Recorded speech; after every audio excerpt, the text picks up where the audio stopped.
Hey guys, welcome back to Chasing Jantavisu Season 2, by the way. So I'm glad you guys made it. Happy New Year's to you guys. And if you are listening to this somewhere later on that isn't close to the beginning of the year, then happy Friday. Hi Alex, how's it going? It's your dad talking.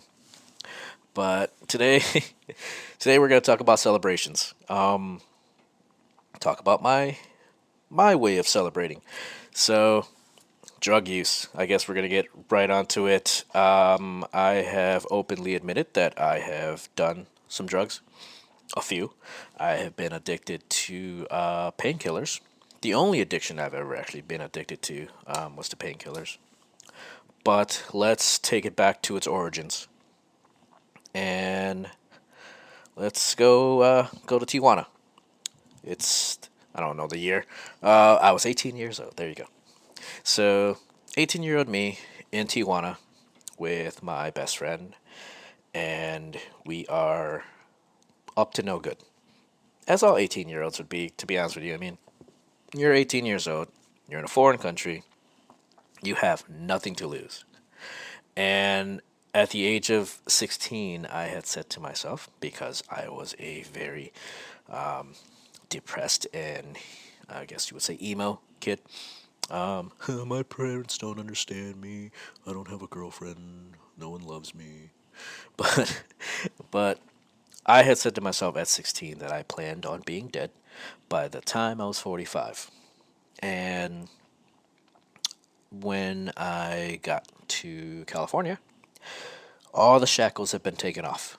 And this is that story. So, in the middle of Tijuana, my best friend, you know who he is. Wow, I can't even say his name without choking up. So, we are on the streets in the morning. This is probably right around noontime. We're getting some food, just some carne asada burritos, which is my favorite, by the way. And we go into this little shop, and we're just getting some drinks. And in the on the little counter, it's like a candy counter, and there's like a little glass case where they have like baked goods and what have you. And he leans over, and he's talking to the shop owner, and she hands him like a couple of these leaves. And if you guys already know what they are, then you can kind of see where this is going. So she hands him a couple of the leaves. He pays her, and he gives me one, and he goes, "Put it in your mouth, but don't bite it yet. Put it in your mouth." And so, okay, this is my best friend. I'm trusting him. He's Mexican. He knows better. So, put it in my mouth, and he's like, "Let the saliva build up." And so I'm here, standing in the shop. Lady's looking at me like she knows something is going to happen. I was a little suspicious about that. But she's looking at me, and he's like, "Just let it go, let it go, let it go." And he goes, "Okay, now take one bite, like take a quick bite, like bite into the leaf." And so I'm biting it, and it's like a grassy, bitter, grassy taste. And I'm not a fan of bitter. But he's like, "Take a bite," so I do. And then he's like, "What do you think?" I'm like, I don't know, man. What am I supposed to feel?" And then he's like, "Chew it up." So I chewed it, and I will say right now that it was the coca leaf. And he's like, "How do you feel?" Like, honestly, I don't feel anything. And then slowly, where I was chewing, my gums were starting to get a little tingly, like a little numb. And I said, "Ooh, hello, what's happening here?" And he's just laughing at me. And then, like, it's not like the movies, all right? You don't get an instant, like, ah. But I did feel it was like building up. And I got a little energy out of it, a little kick. And I go, "Oh man, this is nice." Like, I asked, like, "What is it?" He's like, "It's the cocaine leaf." And I've never seen cocaine before, like in real life. And I saw it in the movies. And I go, "It's a leaf?" Naive me. He's like, "Yeah, so what they do is they dry it up and then they process it." And so these are actually normal. Like these leaves are normal. Like people chew them for energy. And I go, this is nice, like, and that was my introduction to, I guess, what will be my trip through cocaine land. And so later on, we're in a bar. I'll just say it right now. We're at a strip club, and there is a strip club that is. This is later on. Like this is not the next day, or this is not 2 hours later. It's later on down the line, probably like a couple of weeks. And we were at a strip club, and this special club is, if you had the money, you can take the dancer someplace quiet and private, and you can do things for extra money. And I wasn't into that, but we were there getting drinks, and the bartender leans over and he goes, "Hey, you wanna try something?"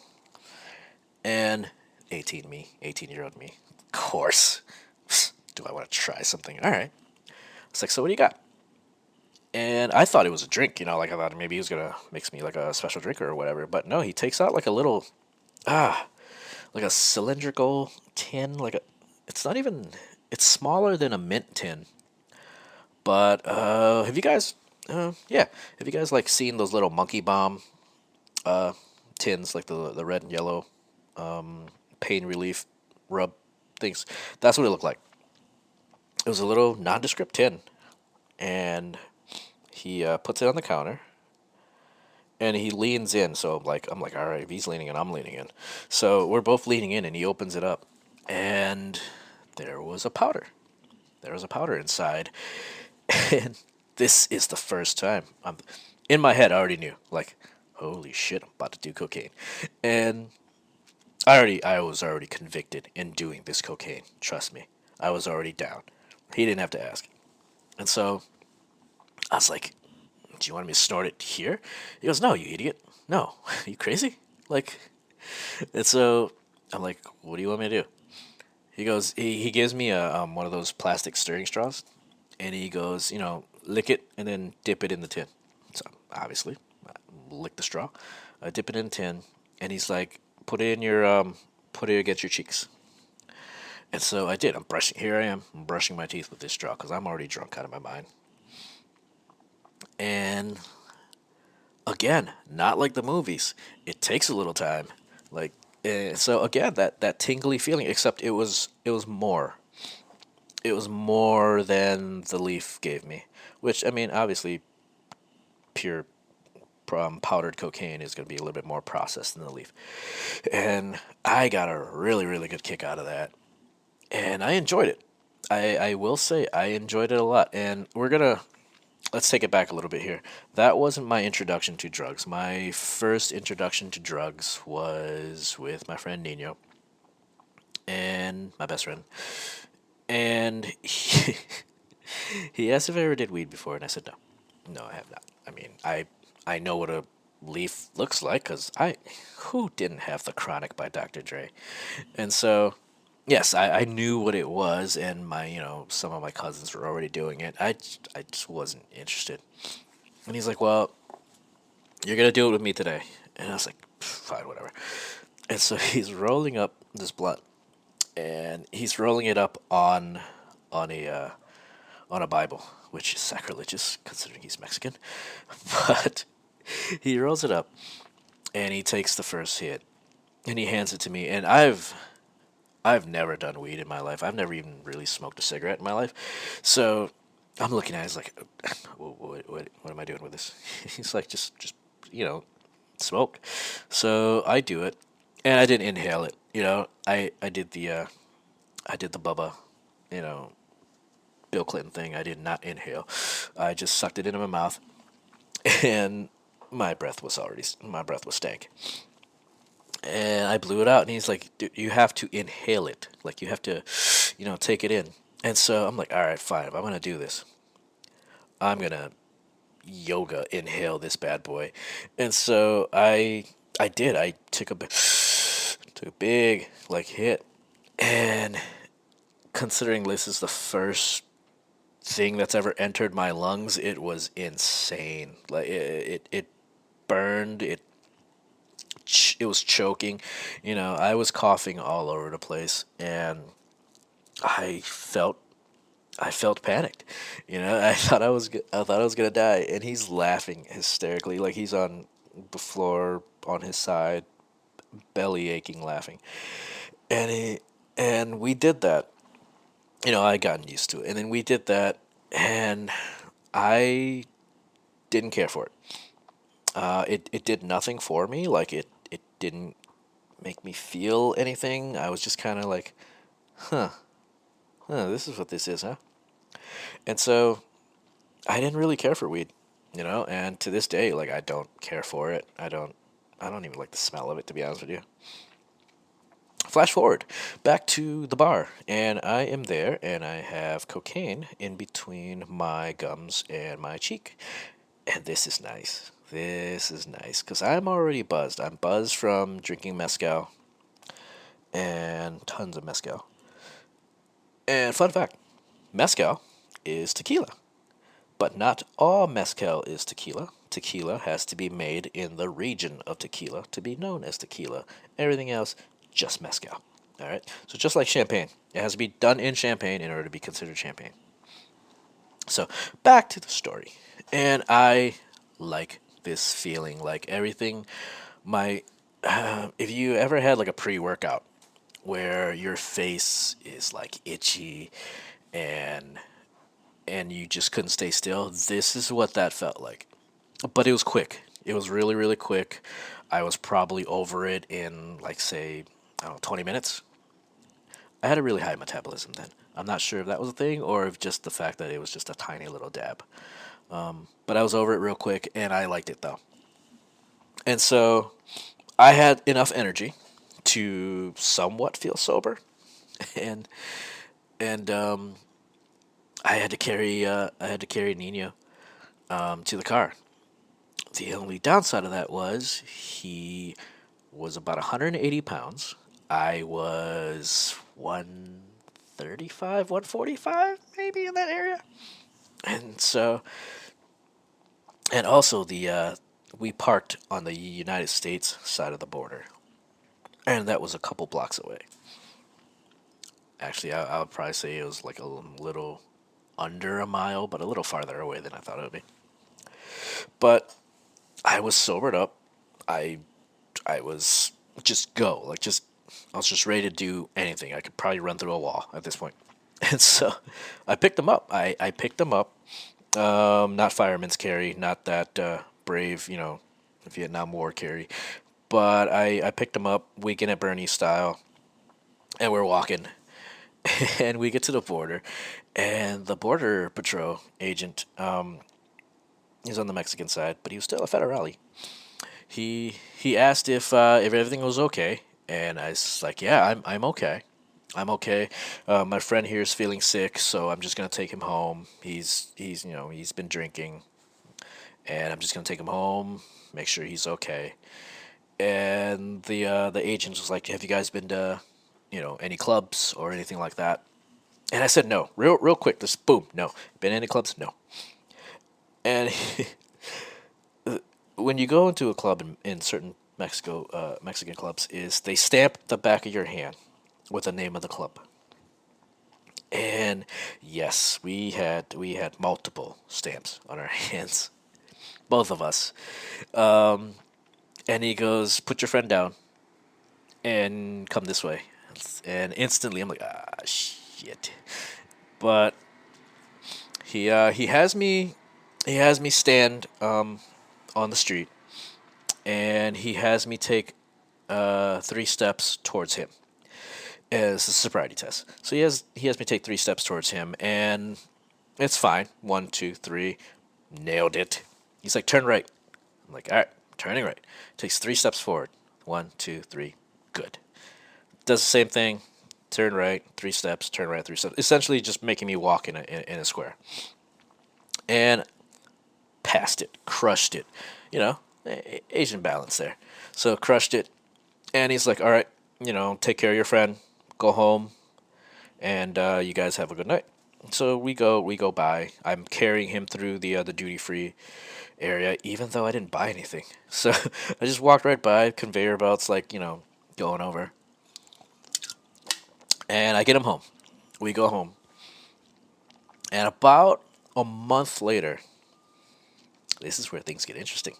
About a month later, we are at this bar, an actual bar this time, and I met up with my high school friend, Eric, and I won't say his last name, but we went to high school together, and he had always said that he was going to join the Navy, and so here he is. Like I met him at the mall, and I was like, Eric, and he looks at me and goes, "What the hell?" Like, yeah, you're here, I'm here. It's weird. And what I didn't know about the Navy, I guess, is if you sign up on the East Coast, they send you to the West Coast. And if you sign up on the West Coast, they send you to the East Coast. That way there's less chance of desertion because, where are you going to go? And so he's here. And we're just like catching up on like 4 months or something. And so we're drinking. And, myself, Nino, and Eric, and three of his other Navy buds. And they were in plain clothes. So they don't get in trouble. And we're drinking, we're having a good time, and this guy walks up to us, and he goes, "Are you guys looking for a good time?" And we're 18 years old. We're 18 years old. We're in a foreign country, and this guy just walks up to us asking if we're looking for a good time. And we're a little brash about it. We're like, dude, like, what the hell, man? Like, we're enjoying ourselves. We're having conversations here. Why are you interrupting us? And he goes, no, no, no, no. I'm not like that. I don't want any trouble. Like, I represent a bar, and if you guys are looking, to do something else that isn't just sitting around drinking, I know a place. Like, I guess he gets paid to recruit people to go into certain bars. That's the thing. And so we were like, all right, man, yeah, get some food, whatever, because this bar didn't serve food for some odd reason. And so we go around, and he's like, it's right around the corner. And it wasn't around the corner. It was not. It was like 3 blocks away. And nothing is ever close. But so we go there, and, we decided to play pool. And I don't even know if I hit a single thing. I was blitzed out of my mind. But he looks over at me, and I guess he kind of knew me and Nino weren't military, because they do carry themselves differently. Like the Marines carry themselves differently, the Army guys, the Navy guys. You kind of know who is what by how they carry themselves. Like they have to act a certain way in public, even if they're like shit faced. And so he kind of knew that they were servicemen and that Nino and I weren't. So he's like, "Hey man, come with me, come with me." And so I'm following him because he's already led me to a nice place. He's probably gonna lead me to an even nicer place. And so we're walking down this hallway, and it's past the bathrooms, and it's past the goodie rooms where you take you take other people to enjoy delights. And we go into this office, and he sits down behind the desk, and he goes, "You guys want to do some coke?" And I looked at him like, "Come again?" And he goes, "You guys want to do some coke?" Like, just straight up, like, just didn't care. And I just want to say that Nino never, beyond the leaf, he's never, like, done it. I did the dab by myself. So he's like, "No, we're good. We're good." And I'm like, wait a minute.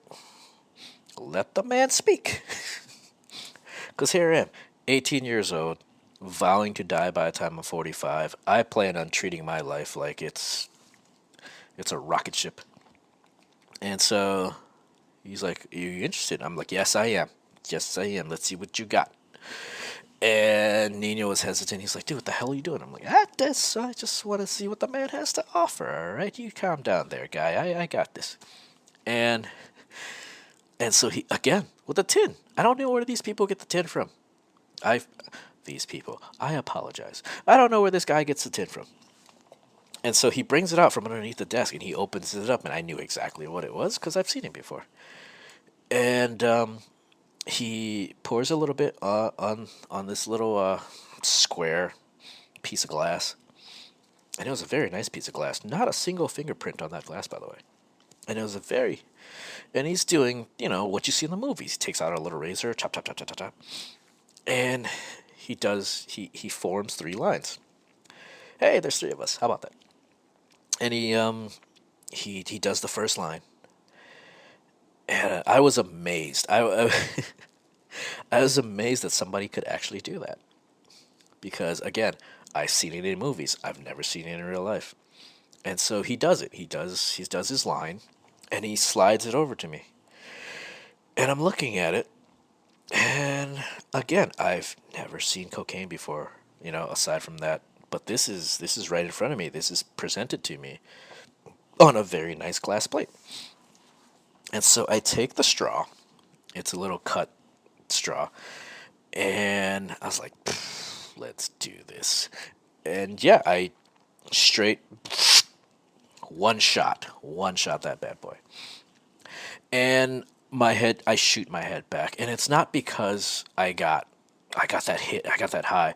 No, no. Again, not like in the Hollywood movies. Like I took that shot and I threw my body back because I just inhaled tiny shards of glass into my nasal cavity. That's essentially what it felt like. And there was that sudden like, whoa, whoa, what the heck? Like your body couldn't process that in time, so it straightened itself right up. And that's what I did. I straightened right up and I started rubbing my nose. And that's what you see in the movies, like you're rubbing your nose. And because you ever felt like if you ever slip in a bathtub or in the pool or in the lake and you get like a little bit of water in your lungs, and you get like that burning sensation behind your eyes. That's what it felt like, except harder. And he's laughing because again he's probably seeing this guy doing coke for the first time, and I'm like rubbing frantically, and Nino just looks at me, and he goes bucket, and he takes his shot. Same thing to him. Boom, straight up rubbing, and then in the midst of that, something clicked. Something magical, I guess, happened, and I just felt numb. Like everything went numb in my body, and I just felt like I was invincible. And it's not any like I don't feel brave or anything like that. I just felt like I couldn't feel anything. Like if you were to punch me in the face right then and there, I would just have taken it and smiled because my entire body went numb. I was energetic. I will say, yes, it does give you a lot of energy. I was very energetic, and I stood up from that chair, and if it was a WWE contract signing, I would have flipped the table over. But I stood up in the chair. I shot my hand out to shake his hand. He shook my hand, and he's like, "First one's free." I'm like, "I got you." And I left there. And then I went and got some more drinks. And next thing you know, like, I am in a bowling alley somewhere, probably 4 or 5 in the morning. I am in a bowling alley with Nino, with my Navy friends, my newly acquired Marines friends, throwing a little person down the bowling alley. We paid for him. Throwing a little person down the bowling alley. And for those of you who have not played little person bowling, it is a little person with a harness strapped to their back, and they're wearing a lucha libre mask. Look it up. It's actually a thing. And so then after that, I found myself in this very darkened room where a spotlight is shining down on a stage. A gentleman leads a donkey onto the stage, and then a woman shows up. She is dressed in a robe. She has disrobed, and now she is kneeling before the donkey that is on the stage. And I am not going to tell you what she is doing, but I will say that there is a mop required at the very end of the show. And that was my first night of snorting cocaine. Let's put it another way. So it was magical. So yes, I go back to this guy. The next week, not right away. I go back to this guy, and he's my only drug dealer. Look, I'm not cheating on drug dealers. Like, this is my guy now. And I go back to this guy, and yeah, I'm doing lines with him. You know what? I'm paying for all of this, and he's doing it for free. I thought about it, but I'm doing lines with him, and he lets me loose on to Mexico. And for those of you who know me, like for those of you who have been around me, who have seen me, I'm 41 years old. I am energetic as shit. Like, I can keep up with teenagers. I can keep up with 20-year-olds. I can keep up with 30-year-olds. Like, I can wear out my 5-year-old. Like, I put him to bed. Like, and so my energy at 41. Imagine an 18-year-old me, athletic, chiseled. Imagine that, coked out of his mind. Yeah, for about 2 to 3 hours, I was probably the most dangerous animal in all of Tijuana. Yep, probably. I don't know. Boast, but I probably was. And so, went back to him, and then eventually Nino and I just decided, hey man, this is gonna kill us. Like, we need to stop, because sometimes we do things that we don't remember, and we don't know how we got home. We don't know who we've interacted with, and so we need to stop this. Otherwise, like, we're gonna die. And to a T, we both agreed that we have to stop, and the only way for us to really stop is to do it cold turkey. And you do not quit cocaine cold turkey. All right, you just don't go, hey man, I don't want to see you anymore.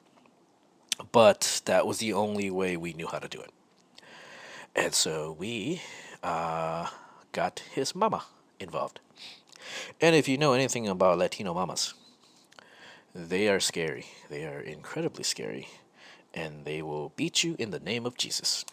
And she was not afraid to beat some 18-year-old boys who were not listening to her. And so I, very, very briefly, for about 2 weeks or so, I moved in with Nino and his mom, just so she can keep an eye on us. And she was very strict about it. We told her everything. We came clean. And she was obviously very, very disappointed in us. There was a lot of yelling involved. We've got slapped a couple of times, and rightfully so. And again, we knew what we were doing. We were doing it together, and we were going to quit this together, but we needed help. We knew well enough that if we were going to stop, we needed a third party, and Nino's mom was the best. So she laid down the ground rules. We were going to live with her, we were going to go to work, we were going to come back, and that was it. If we wanted groceries, we gave her money. If we wanted anything, we gave her the money for it. If we wanted Blockbuster, we wanted a movie, we wanted a video game, give her the money, and we were stay in this house, this one-bedroom house, which is very odd.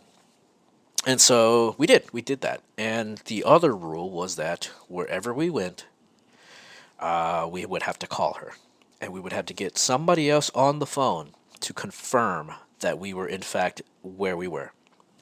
So when I went to work, I work for a telecommunications company. I won't say which one, but they were the sponsors of the stadium that the local football team was playing at.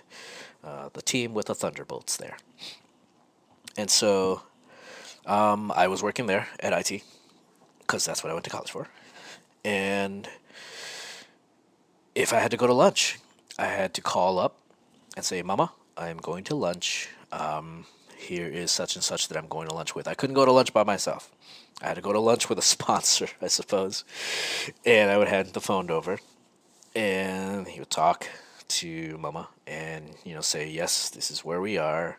You can you can stand on me. This is where Noi is. And so that's before I went to lunch. When I came back from lunch, same thing. Punch in from lunch, call Mama, confirm, done. When I had to go home, punch out, call Mama, I'm going straight home. I'm not stopping for gas. The only time I would stop for gas is if the light was on, and yes, I had to call Mama and say that my light was on. And I would have to send her a picture saying that my light was on. Listen, I did this to myself, but this went on for a week and a half, and Nino had to do the same thing. He worked as a mechanic. He went to the mechanic shop. Lunch, call, lunch back, call, come home, call first. And so we did this for like a week and a half, and she kind of knew you could see the different levels of sobriety we were going to, because we didn't drink. We quit drinking cold turkey as well. We also didn't do weed because I didn't care for weed, and so she saw the levels that we were at. Like, you could see the different levels of sobriety, and so about a week and a half in, she said, "All right, I think you boys are good. Like, Jesus is watching over you. Like, I believe you are okay. I don't think that you will do it again." And we didn't, because we made this pact saying that we need to take care of ourselves now. Bear in mind, I still plan on being dead by the time I was 45. And so I moved back out. Moved back into my apartment, my studio. And I had met this girl. This girl whose name is Karina. She's a little bit older than me. I believe she was 20 at the time. And we just started talking. And it wasn't really flirtatious or anything like that. 'Cause I will tell you right now that I am completely oblivious to when somebody's hitting on me. And so my wife can attest to this. Um, and so we were just talking. We just hung out all the time. We would just hang out together. And right about this time, Nino had just met his girlfriend as well. And you already know how that ends if you listen to Brooks Was Here. And so, yeah, we both got sober, I guess, and we both met girls at the same time. And so I had started hanging out with Karina more than I've hung out with Nino, and Nino was hanging out with his girlfriend more than he was hanging out with me, and that was fine. We were both very happy for each other. Karina and I were not official. We were not boyfriend and girlfriend. Again, I don't even think I told you, but she was a lesbian. She identified as a lesbian. She actually had a girlfriend at the time.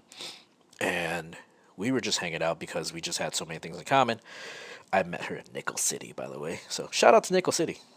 And yeah, we just hung out a lot. And then she had broken up with her girlfriend about a week before we went to this club in Mexico. Because I don't go to clubs in San Diego. Peasant clubs. No, so we went down to this club in Cabo. Actually, we drove all the way down there, and she was gonna meet up some friends there, and I didn't know anybody, so I'm like, all right, whatever, I'll tag along. And so we're at this club, and I get a drink passed over to me. The bartender goes, this is for you. I'm like, oh, thanks, man. And I'm drinking it, and it was a pink drink in like a weird Mai Tai glass. No, not a Mai Tai glass. I don't know what glass it was, but it was a very fruity drink, and I was like, this is not bad. And so I was like, thanks, man. What the hell? He's like, don't worry about it. You're covered. I'm like, oh, cool. So I finished that up, and then I'm talking with Karina again. She goes back out to go dancing.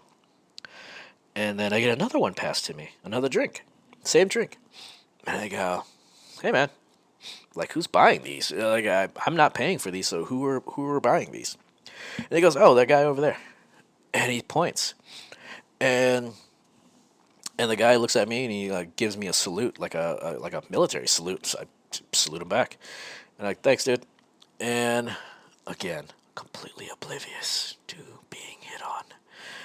And so Karina comes back and she goes, "The hell are you drinking?" Oh yeah, I don't know, man. This guy over there passing me drinks. She goes, "Oh," and again, oblivious.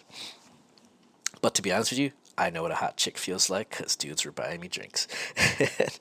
She waves the guy over, and the guy looks at me like he completely ignores Karina, which I didn't even notice at the time. But and he says something to the effect of, "Are you friendly tonight?" And I didn't know what the hell that meant. I was drinking a fruity drink and I was already drunk to begin with. And so, me being me, if you already know who I am, I go, "Yeah, man, I am friendly every night." And she slaps me in the back and goes, "No, no." And then she looks at the guy and she goes, "Nope, he is not yours." And I'm like, "What the hell is going on?" And then she grabs me and she points out at the dance floor. And she goes, "Do you see the theme here?" And I am looking. I am looking. There's a group of guys over there. There's a group of women over there. A group of guys over there. And a group of women over there. And to me, again, still oblivious. That's what a regular club looks like. You know, you go out with your friends, you hang out with each other. Girls go out with their friends, they hang out with each other. I'm assuming this is a regular club. Little did I know, I am in a gay club. My first gay club. There's a lot of firsts in this episode, trust me. Just sit tight. The ride is just getting started. And so I'm in a gay club. It's like it's one of those things where it doesn't hit you, it doesn't hit you, it doesn't hit you, and then oh. And so I had a brief panic. I had a brief panic attack like, "Oh my god, I'm in a gay club. That dude thought I was gay." And she goes, "Yeah, yeah, he thought you were gay."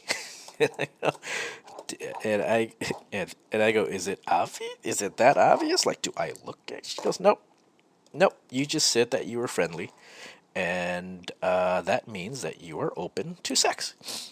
And I just completely just dumbfounded, and and I was still dumbfounded when her friends came. Two of her guys' friends showed up, and I forget their names right now, but shout out to the two guys, to Karina's two friends. And we just started talking, eating. We went over to the table and got some food. And like I learned a lot that day. I learned, you know, just how people identify themselves and how they experience coming out for the first time. And I asked all sorts of questions because I was very inquisitive. My first question is always, at what point? At what point do you go, "Nah, I'm gay, and I don't want to be with the opposite sex. I want to be with the same person." And I remember, oh man, I I remember distinctively her one friend who I will get to know. He goes, I had a girlfriend at the time, and we've had sex before, and we were in the middle of it. We were hot and heavy, and I slid down, and I was gonna go down on her, and I just looked at this thing. That's how he described it. He goes, "I just looked at this thing, and I just said, nope." He just said it just matter of factly, like his girlfriend was just ready to go, and he just looked at her and just at her vagina, not at her. She's not the thing. He was looking at her vagina. He just goes, "Nope." I laughed because me and my humor. I laughed hysterically, like I cackled, and then we just had a good laugh off of it, and it was getting to be the end of the night, and so we're getting ready to leave, and Karina comes over to me and she goes, "Hey, I have a deal for you. And I'm like, what? By now, I am just like tired. My feet are dragging. Like, again, I felt like a hot chick. I have been at the club. I was getting drinks, and now my feet hurt. But she goes, "Hey, remember that guy you were talking to?" I'm like, "Yeah, yeah, yeah." So, one of your friends over there, right? She's like, "Yeah." She goes, "I'll tell you what. If you kiss him, I will kiss you." And again, what? Because again, a little background here. 18 years old. I have never kissed anybody before. All right, let's lean in here. I have never kissed anybody before. Like, yes, stupid little like cheek pecks and like goodnight kisses, but I have never kissed anyone on the lips before. And she's like, "Go ahead, I dare you." And I don't. I felt really weird, but Karina was in at the time very attractive, and I had the opportunity to kiss the girl. This I probably had other opportunities, but again, Asperger's when it comes to that. And I was like, you know what? Fuck it. I'm drunk. Whatever. So yeah, I go in and like I pecked him on the lips, and then he's like, "The fuck was that?" I goes, "She said to kiss you, man." And he's like, "Yeah, I know, but not like that." And I'm like, "What do you mean?" And so he walks me through it. Like if you see the if you seen the scene from what is that Will Smith movie? I don't remember the Will Smith movie with Kevin James in it, with sexy Eva Mendes. Hitch, is it Hitch? I don't remember. I don't have nobody to talk to. So yeah, he tells me, I'm gonna go 60-40, blah blah blah, whatever. And so I'm like, all right, I get to kiss Karina after this, and so yeah, I we do it, and it was like what 2 seconds, and like, eh, yeah, it was fine, whatever. He didn't have a mustache, lips, and so I'm like, all right, cool. And as soon as I turn around, she essentially just grabs my face and then just pulls me in. And I was like, heyo. That's what my body felt like. It completely just went tense. And yeah, that was so let's break this down. My first kiss ever was not a woman. It was a man. My second kiss ever was also a man, I guess you could say. And then my third kiss ever was finally a woman. Yay! Congrats. And so she was in control. She was in control of this relationship now. I was completely just bleh. And yeah, so we kissed, and then we went back to our hotel room, which is where it's about to get serious. So, listen, Alex, cover your ears. If we have not talked about the birds and the bees yet, I'm about to talk about the birds and the bees. By the time I'm dead, you're probably in your teens anyway, and you already found PornTube, Pornhub, whatever, YouTube. So we go back to the hotel room, and again, she takes charge because, hey, whatever. And so she takes my clothes off, which I have no problem with. I explode out of my clothes on a daily basis. As soon as I get home, clothes are off. And then she seductively and slowly takes hers off. And this is when I will say the nerd in me the nerd in me comes out, and I get giddy. Like I'm seeing my first boobie for the first time, like live. Like I've been to strip clubs and whatever, but I'm like, whatever, you're doing it. But this is just me. Like this is a private show just for me. And so she takes my hand. We go to the bed and pause. Yes, this is where Alex. This is where Papa loses his virginity.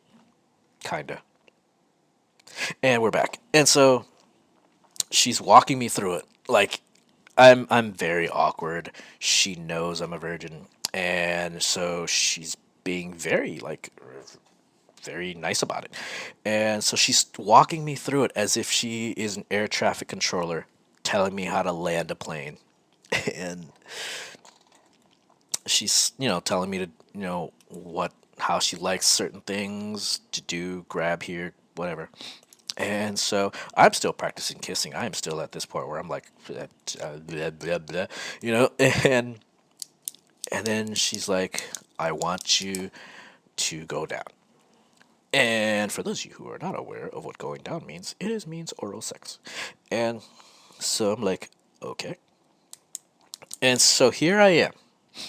Here I am on the edge of the bed with a girl. Everything is my first time right now. I am drunk out of my gourd. I can't feel my face. And she's telling me what she wants me to do.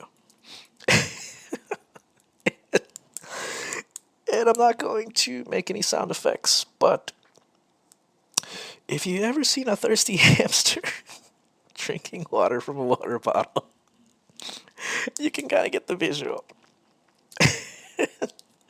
And so there I am doing my thirsty hamster thing. And she like grabs, she grabs my head and she goes, "You need to slow down." And I'm like, "What?" She goes, "You need to slow down." And I'll never forget this because I still haven't forgotten this because I'm telling it to you right now. She says to me, "You need to pretend that you are licking honey off the wings of a butterfly." And I heard that, and for some reason, like, it clicked. I knew what she was talking about. I knew what needed to be done, and by damn it, I am not going to damage this butterfly's wings. And so that's how she was training me. Wow, she was training me, grooming me. That's okay. And so this is how she was talking me through it very slowly, like just letting me know how everything's working. And then comes my turn. Yeah. So she pulls me up and lays me down. I'm on my back. And she proceeds to do her thing. And for a person who is a lesbian, who claims she says she's never been with a man before, so I guess we're both learning things here. She was well versed in a man's body. And so she's doing her thing. And I wish that I can boast and say, yeah, I was a man that day. I was, but to be honest with you, have you ever been in a game of tag or in a game of hide and seek, and you're counting down? It's more like that. It's more like 3, 2, 1, ready or not, here I come. And so, like, as a gentleman, I feel obligated to let my lady friend know that I am about to climax. And so, I tell her, like, what am I gonna? I have to tell her. And she goes, okay, and then fireworks, and then we cleaned ourselves off, and then we went to bed. And then I woke up the next day, and here's the nerd in me again. I woke up the next day hungover, and the sun is like beating down on my face. So I roll over. And she's still there. Hey, it's not a dream after all. And I roll over, and she wakes up just as I roll over. And the nerd in me goes, Did last night just happen?" And she's like, "Yeah." I go, "Oh, okay. Just making sure." And then we kissed a little bit. We got cleaned up, and then we packed up and left. And so we officially we're in a relationship now. Like she and I. Oops, excuse me. We're in a relationship, and she was my girlfriend. I was her boyfriend. Hey, first timers. And she would go on to teach me everything that I know about a woman's body, about how to you know do certain things, pressures, and stuff like that. And so to this day, to this day, Alex, my wife has said that if she ever met Karina, she would just kiss her full on the mouth. So thanks, Karina. Shout out to you there. And then so Karina also, aside from introducing me to the life of sex, a life of sex. What am I? Just the piece of meat. She also introduced me to the new hot drug that was coming out. Not coming out, but it's already been a thing. But she introduced me to ecstasy, and boy howdy, ecstasy was big. It was a lot bigger than I thought. Like I never heard of it until obviously she introduced me to it, and then it exploded. Like all of a sudden, I was hearing about it everywhere, and this is right around the time when Fast and Furious just came out. It had just come out. Street racing was huge.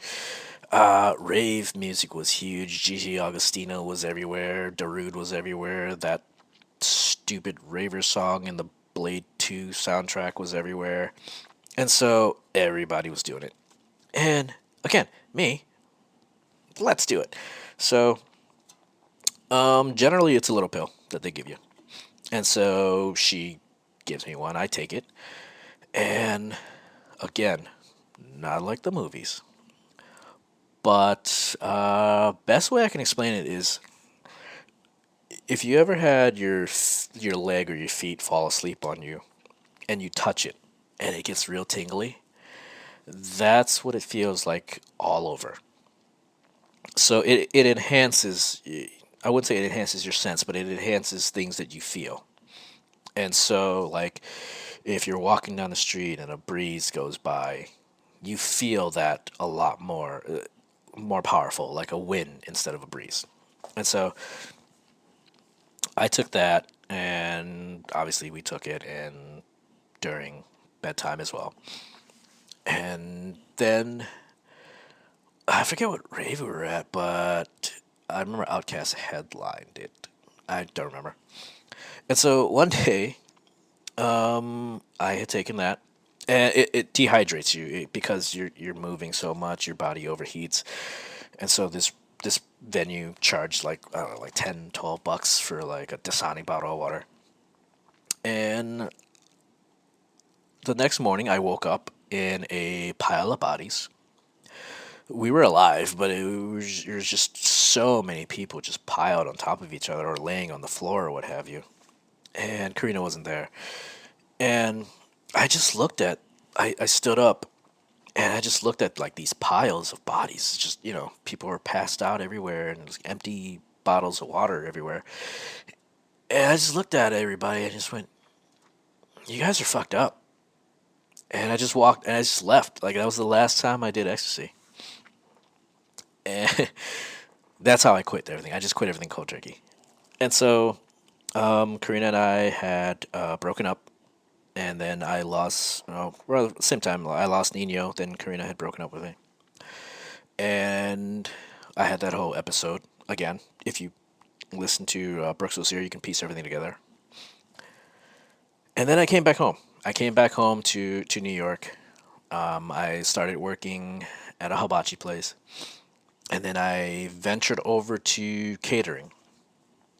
And in the catering field, which is where I was introduced to OxyContin. And OxyContin is a painkiller and a very strong one at that. And it was the first and only drug I will say I was ever addicted to. to the point where I would wake up in the morning and I would just feel like I was in pain. I would just feel like I was in so much pain that I couldn't bear it. I couldn't stand to see anybody. I couldn't stand to do anything until I took Oxycontin. And then for like the next 20 minutes I felt fine. And then after that, the pain came back. And I was getting it at like $20 a pop. Yeah, it was very expensive. And so that's what I was doing. I was just taking painkillers, and to the point where I I couldn't feel anything. I guess you would say I just felt incredibly numb, but I also felt like I was in a lot of pain all the time, every time. Like the pills weren't doing anything anymore. And so I knew I had a problem. Again, I identified that I had a problem and I needed help. I needed to stop. And so I didn't have Nino anymore. I didn't, he had passed. I didn't have Karina anymore. She was gone.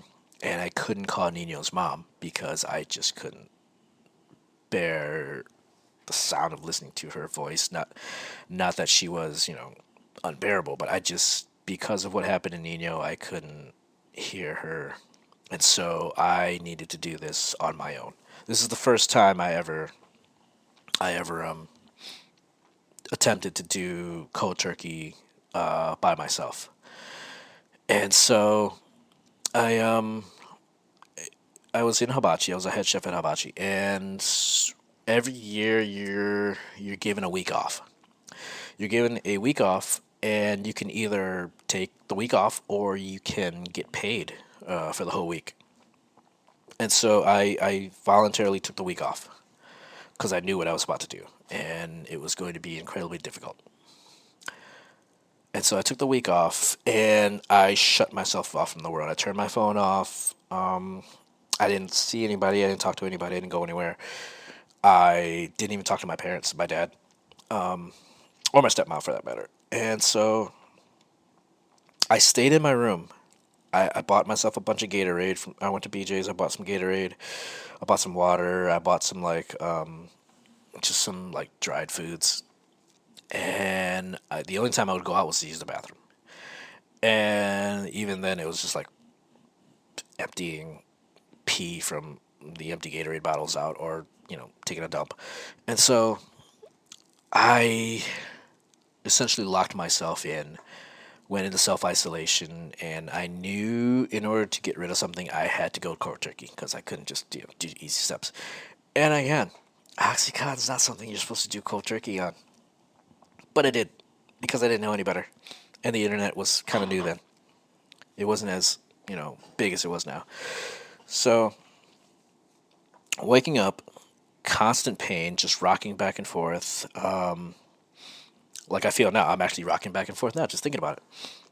And again, nothing wrong with me physically. Like I wasn't in any real pain, but I just felt like things, my nerves were burning. I felt like my joints were inflamed up. I was just angry, and I was breaking out into cold sweats. And when my parents went to work, I would start dealing physical pain to myself, like not cutting myself or anything like that, but I would find I would punch the floor, I would punch the door frame, the walls, because I needed to get that anger out. I needed to get that anger out, and I also needed to feel actual pain. I'm not sure if you guys get that translation, but I needed to feel like I was in control. So if I punched the floor and I hurt myself, I did that to myself, not the mental, you know, the mental screaming of feeling that I'm in pain. I wanted to actually feel the pain. I wanted to control the pain that I was in. And so in the morning, took it out physically, just punching, pounding, making sure not to break anything because again, I didn't want anybody to know I was going through this. At night, just shivering in my bed, shivering and shaking in my bed. until I eventually fell asleep. Rinse, repeat, wake up, boom, back at it. And it took it took about 4 days, 24 hours of just strain, just mental strain. And on the fourth day, I started to feel like it was breaking and loosening up, and so I tried to just sit still. I tried to just sit still, and meditate. Like I was still in that frame of mind where I was in control, and so I said, okay, if you can sit still and you can meditate, just breathe, then I think you're good. And I did that. I was sitting there and I was breathing, and then I slowly started to notice that I was still rocking back and forth while I was doing heavy breathing. And but I noticed it. I noticed that I was doing it, and I was able to stop that. I was able to stop the rocking, and then I would, back to deep breathing, and then slowly rocking back and forth again, and then catching it, and then just telling myself like, hey, you got this. You're aware. You're aware, and you're in control of yourself.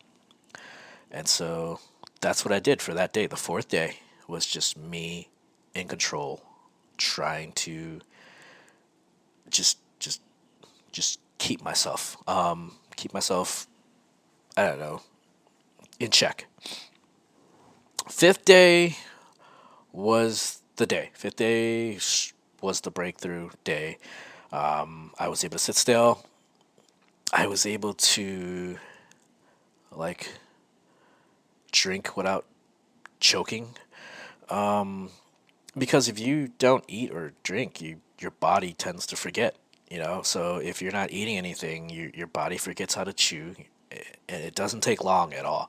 And I wasn't drinking much, and so when I drank some Gatorade, I was choking on it because my throat was so dry, and so that was the breakthrough. I was able to do all that, and I didn't feel like I was in pain anymore. I didn't feel like I needed anything.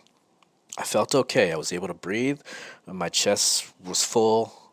I was able to stand up. I was able to walk around and not feel like I needed anything to help me out. And so I was ready. I felt that I was ready. And so I opened the door, and there's my dad walking up the stairs. And he looks at me. I'm completely disheveled. Like, I haven't shaved, I haven't brushed my teeth, I haven't bathed. And he looks at me. He just goes, "You look fat." And he just walks away. And I cackled like I was the Joker. I collapsed in the doorway and I just started laughing hysterically. Because my dad and I we're on our own wavelength. Like we communicate on a different level. And he just, the fact that he just looks at me after I've been missing essentially for about, a week or so, he just looks at me and he just goes, "You're fat." He just walks away.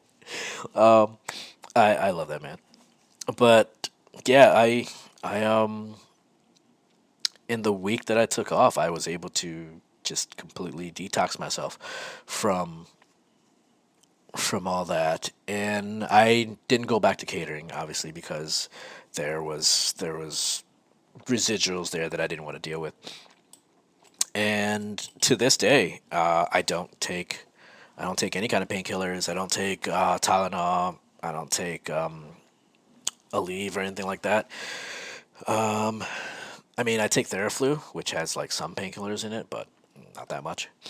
Um, yeah, I remember like when I had my hernia surgery, they prescribed me Vicodin, and I couldn't take it. I took like what half a Vicodin, and I vomited because my body is like, "What the hell is this?" And and I'm like, man, I just had hernia surgery. I probably shouldn't be throwing up. And so I got rid of it, and that was probably the last time I was ever addicted to anything. I mean, I drink, you know, nowadays I still drink, and I used to smoke cigarettes, but I gave that up in 2010. Yeah, gave that up in 2010, and I haven't smoked since.